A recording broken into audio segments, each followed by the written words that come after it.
Il sera question d'histoire. Française, Français, I have a dream. Je suis contre la peine de mort.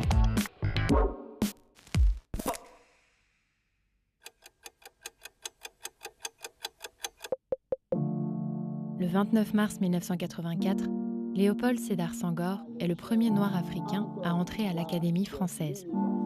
Pour l'homme de lettres et politicien sénégalais, c'est la consécration.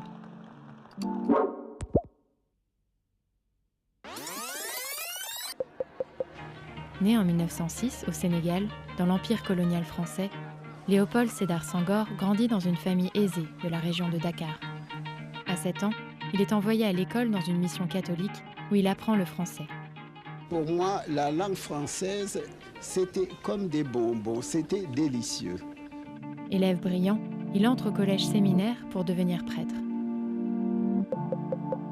Mais passionné de littérature, le jeune Senghor obtient une bourse et poursuit ses études à Paris, au prestigieux lycée Louis-le-Grand, puis à la Sorbonne.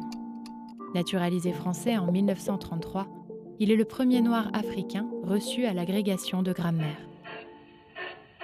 Dans l'entre-deux-guerres, Paris succombe au charme de Joséphine Baker, et dans les clubs résonnent les saxophones des jazzmen. Léopold Sédar Senghor fréquente les milieux noirs parisiens qui réfléchissent aux questions raciales. Devenu très proche du poète martiniquais Aimé Césaire et de l'écrivain guyanais Léon Gontran Damas, il fonde avec eux la revue L'Étudiant noir, porte-voix de la négritude, l'identité noire brandie en étendard contre l'assimilation culturelle de la colonisation. La négritude, c'est en d'autres termes la personnalité africaine. C'est l'ensemble des valeurs de civilisation du monde noir. Pendant la Seconde Guerre mondiale, Léopold Sédar Senghor, devenu enseignant, intègre un régiment d'infanterie coloniale. Capturé par les Allemands, il est prisonnier de guerre pendant 2 ans et passe la majorité de son temps à écrire. Personne ne se doute alors que le soldat deviendra un homme d'État et un poète reconnu dans le monde entier. En 1945, Senghor publie son premier recueil de poèmes, Chants d'ombre, inspiré des rythmes traditionnels sénégalais.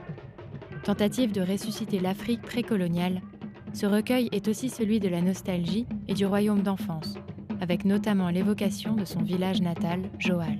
Joal, je me rappelle. Je me rappelle les cignards à l'ombre verte des vérandas, les cignards aux yeux sur elle comme un clair de lune sur la grève. Socialiste depuis ses années étudiantes, Senghor est élu député du Sénégal le 21 octobre 1945, un poste qu'il conservera jusqu'à l'indépendance, 15 ans plus tard. Artisan de la décolonisation, il devient en 1960 le premier président du Sénégal nouvellement indépendant. En parallèle de sa vie politique très active, Senghor continue d'écrire des essais et des poèmes. En 1980, et à la surprise générale, il démissionne pour ne se consacrer qu'à son œuvre, à la croisée de l'Afrique et de l'Europe.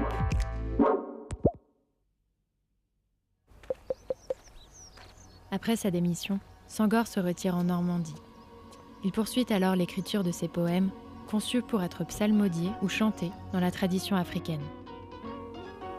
Senghor mentionne parfois les instruments traditionnels africains destinés à en accompagner la lecture.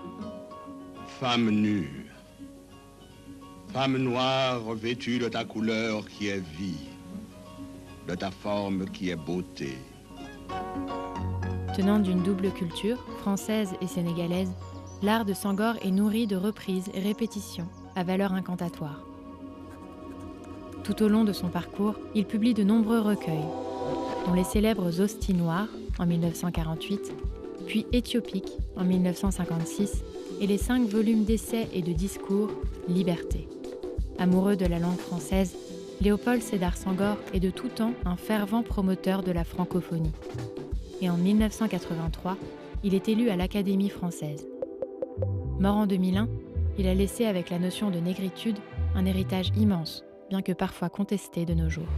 La négritude n'est pas fermeture sur soi, n'est pas racisme. La négritude est au contraire ouverture, car nous pensons que toute grande civilisation est métissage.